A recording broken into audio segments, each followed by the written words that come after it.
Hello everyone, Archana is here. Welcome to the 19th session of presentation in English. In today's session, let us deal with the prose Where There Is a Wheel by P. Sainath. About the author, Palagumi Sainath is an Indian journalist and photojournalist focusing on social problems, rural affairs, poverty, and aftermath of globalization in India. He is the rural affairs editor of The Hindu, a regular contributor to the Telegraph in Kolkata. He also writes for the Fortnightly Frontline and the Daily Business Line in Chennai.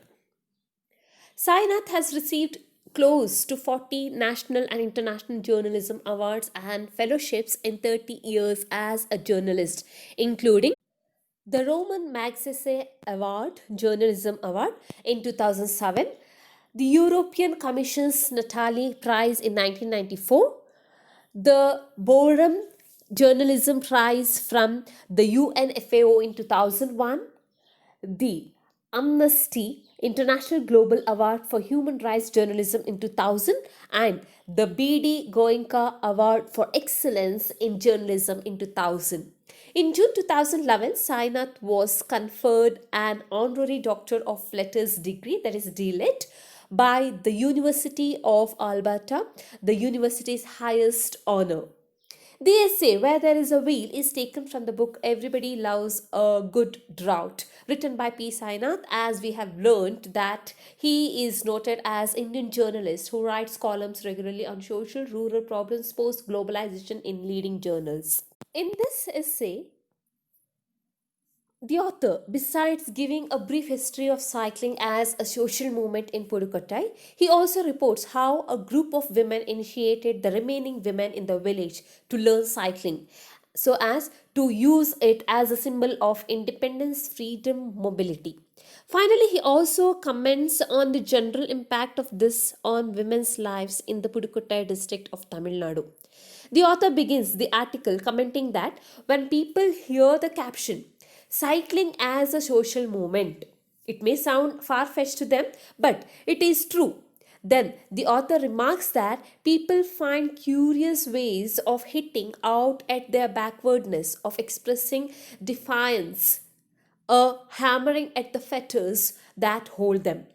Where there is a wheel by P. Sainath highlights how there is a huge revolution that very easily happens in Pudukkottai, a small district in Tamil Nadu.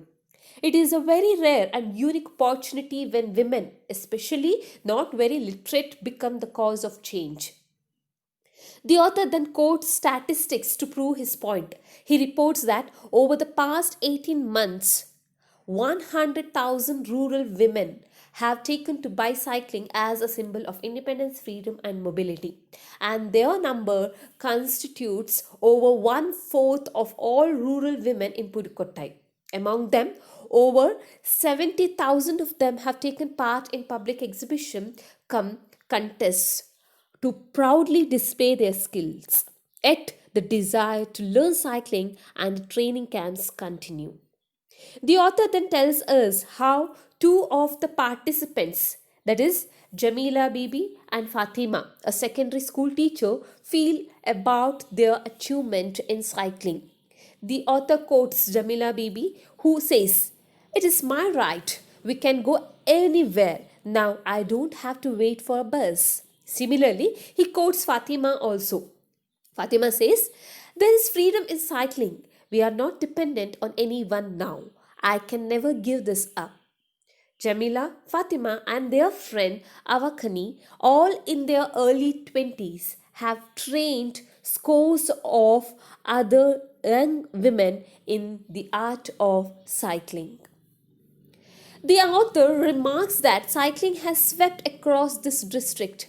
Women agricultural workers, quarry laborers, and village health nurses are among its fans. They are now being followed by Balwadi and Anganwadi workers, gem cutters, school teachers, gram sevikas, and midday meal workers. The vast majority are those who have just become literate. The district's vigorous literacy drive, led by Arivalli Yokam Light of Knowledge movement, has been quick to tap this energy. The author has spoken to every one of these neo-literate, neo-cyclist women and asserts that there is a direct link between cycling and the neo-cyclist's personal independence. Then he reports the opinion of the coordinator who says that the cycling training has given confidence to women and it has reduced their dependence on men. The author says that he often sees a woman doing a 4 kilometer stretch on her bicycle to collect water, sometimes with her children. He opines that women can cart provisions from other places on their own. Initially, these women had to put up the vicious attacks on their character. Even flitty remarks used to be made by men. He praises the Arivali organization for volunteering to give social sanction of cycling. In Pudukottai, women started learning bicycling as a means of freedom. This carried out to be chain reaction when women felt that trying to make people around them also enjoy independence was a reason why women were taught cycling free of cost and voluntarily. Women who had learned cycling and had the ability to train the others were called master trainers and they would try to train the others. Fortunately, all those women who joined the literate movement were diverted towards the new cyclist movement thereby. Twin advantages were in their favor. Women who joined the neo-cyclist movement were drawn towards the neo-literate movement, which means that people, especially women, were able to gain a lot of freedom and also oppose the male domination. Next, he mentions the cycle training camp that he had seen in Kilakuruchi village. He says that it was an unusual experience to see all the prospective learners who had turned out in their Sunday best. They appeared to be determined to learn cycling. The Arivali activists produced songs for the neo cyclists to encourage bicycling. The author quotes a line which says, "Oh sisters, come learn cycling, move with the wheel of time." Then we learn that those who got trained in cycling came back in large numbers to help new learners. They worked free of charge for Arivali as master trainers. Then he comments that there is not only a desire to learn but a widespread perception among them that all women ought to learn cycling. In the next part of the report, the writer gives a brief historical background to cycling as a social movement. He reports that in 1991, a former district collector by name Sheila Rani Shunkat hit on the idea of training female literacy activists so as to reach women in interior villages. She also included mobility for women as a part of the literacy drive because lack of mobility among women played a big role in weakening the confidence of women. It is reported that Shunkat paid personal attention to this idea and motivated the banks to give loans to women to buy cycles. Each block was assigned specific duties in promoting the drive. The district collector met with great success in her plan. Due to the initiative taken by her, the literacy activists learned cycling. This encouraged the neo literates, and their example was followed by every woman in the village to learn cycling. This led to a shortage of lady cycles. Then the women started using gent cycles. In fact, some women even prefer gent cycles because it has an additional bar from the seat to the handle. The author then says, even to this day, thousands of women here ride gent cycles. On the International Women's Day in 1992, over 1,500 female cyclists with flags on the handlebars, bells ringing, took Pudukottai by storm. The town's inhabitants were stunned by this all women cycle rally.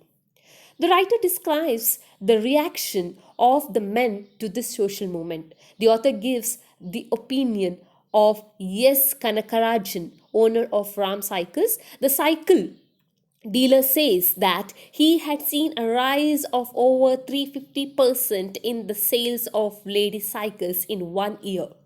But the author believes that the percentage of increase mentioned by the cycle agent is incorrect because a lot of women have gone in for gent cycles as they could not wait for lady cycles. Then the writer remarks that not all males were hostile and some men were even encouraging in their attitude. For instance, Muthu Bhaskaran, a male Arivalli activist, wrote the famous cycling song that has become their anthem. The writer cites the example of Manormani to illustrate how learning to ride a bicycle can help stone quarry workers also. The 22-year-old Manormani is a stone quarry worker and Arivali volunteer. She works in Kudimine Malay stone quarries. According to her, it is vital for her co workers to learn cycling because their working places are a little cut off from the main road. Those who learn cycling can be mobile, which means they can go home after work and come back the next day. Otherwise, they will have to stay there alone in a new place facing a lot of problems or travel by bus every day. The writer says that in 1992, more than 70,000 women who were impressed with the achievement of these activists sanctioned 50 mopeds for Arivali women activists. The writer gives his views about cycling as a social movement. He says that cycling boosts income. Some of the women sell agricultural or other produce within a group of villages. For such people, cycling saves time. Secondly, cycling gives you more time to focus on selling your produce. Thirdly, it helps you to cover a large area. Lastly, it can increase your leisure time too. Earlier, small producers had to carry their produce only by bus and had to depend on fathers, brothers, husbands, or sons even to reach the bus stop. They could cover only a limited number of villages to sell their produce as they had to do so on foot. Moreover, these women had to rush back early to tend to the children and perform other chores like fetching water. Those who had bicycles now combined these difficult tasks without any anxiety or tension. Even now, one can see along some remote road a young mother with a child on the cycle bar and produce on the carrier.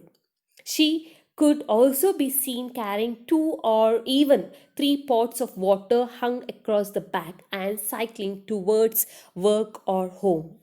There were occasions when women use cycles for multitasking, that is especially so when women tried to purchase gent cycle and they used the front carrier to see children. First they are produced on the carrier and hang pots of water behind. Doing so, they were able to reduce their dependency on public transport, sell more goods, take care of their children and save time and money for their comfort. Initially, when this movement started, there were many men who opposed it. It was then that the Arivalli Iyakkum movement, Light of Knowledge, began, and many volunteers of this movement would attack men and warn them when they made nasty remarks. Added to this, the movement had one volunteer called Muthu Bhaskaran who had written an anthem song that was sung by these, and this further united their struggle. DC Sheila Rani Chunkat moved the banks to provide loans for all those women who wanted to purchase bicycles. So it was really helpful for women community to learn cycling and even commute by cycle. This further strengthened the women and instilled a lot of confidence in them. One of them tries to describe the journey on her bicycle equivalent to a plane journey because they were never exposed to any technological development. Finally, the author finds that for these neo-literate or neo-cyclist women, more than the economic aspect, the sense of self-respect it brings is vital. The author admits in a confessing tone that never before had he seen that humble vehicle, that is, cycle, in that light. The bicycle as a metaphor for freedom. So, bicycle here acts as a metaphor for freedom. Before concluding, the writer quotes Kannamal, who opines that for rural women it is a Himalayan achievement like flying an aeroplane. In the last paragraph, the author adds a postscript. He says that in April 1995, when the author returned to Pudukkottai, the craze for learning cycling was still on. That is 3 years later. Then he adds that a large number of women were unable to afford bicycles, which then cost around rupees 1,400 each. He concludes saying that Pudukkottai remains unique among Indian districts for the stunning proportion of women who have taken to cycling and the enthusiasm for gaining the skill among the rest. So, here we have winded up the prose. Let us conclude the prose. This essay is about a social movement through cycling in Pudukkottai district of Tamil Nadu, where over 100,000 rural women have taken to bicycling. Most of them are neoliterates who use bicycling as a symbol of independence, freedom, and mobility. Cycling has given new meaning and social identity to women, agricultural workers, quarry laborers, and village health nurses. Even Balwadi and Anganwadi workers, gem cutters, and school teachers have joined the bandwagon. There are also Gram Sevikas and midday meal workers who have joined the new movement. The Arivalli Iyakam that led the community literacy movement successfully has found a new source of inspiration in cycling to make women further independent and confident. Very large number of trained women have volunteered to help new learners. They strongly believe that all women ought to learn cycling. The very idea was the brainchild of the popular former district collector Sheila Rani Chunkat. She took it as a personal challenge to promote the cause of bicycling. This was because by training female activists, literacy could be reached to women easily. She included mobility as a part of the literacy drive. Surprisingly, every woman wanted to learn. Muthu Bhaskaran, a male Arivalli activist, even wrote the famous cycling song which has become their anthem. Cycling for these women has helped in several ways. They sell their agricultural products, their waiting time is saved, they are now able to cover large areas and they have more leisure. More than economic aspect, cycling has given these women a sense of self respect. This humble vehicle is a metaphor for freedom, which has given neo-cyclists the feel of goodness and freedom. The neo-cyclists wanted to move with the wheel of time. They discovered a new identity through the humble vehicle bicycle. The rural women found a new way to assert their equivalent roles with men. As the young women zipped along the roads on their bicycles, P. Sainath was mesmerized to witness a social movement that took the entire Pudukkottai district by storm in 1992. Tens of thousands of neoliterate rural women of the district chose to shun their backwardness by riding bicycle as a symbol of independence, freedom and mobility. A young Jamila Bibi found cycling as her right. The rural women just got addicted to this new phenomenon. Cycle has strong economic gains, no doubt, but more than anything, cycling gave these rural women their personal independence and confidence. Now, the women did not have to wait for the men. They could even cart provisions from other places on their own. They felt that all women ought to learn cycling, for it would empower them with literacy and mobility. More than the economic aspect, cycling gave them the sense of self-respect. The women ride bicycle for the goodness and independence. So, to P. Sainath, the humble vehicle appeared to be a metaphor for freedom. For those rural women, it is a Himalayan achievement like flying an aeroplane. Home assignment. Answer the following questions. Do you think neoliterate women taking to cycling contribute to literacy movement?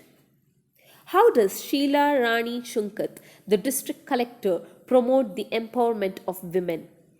How does P. Sainath show that cycling brings about changes beyond economic gains? Thank you all.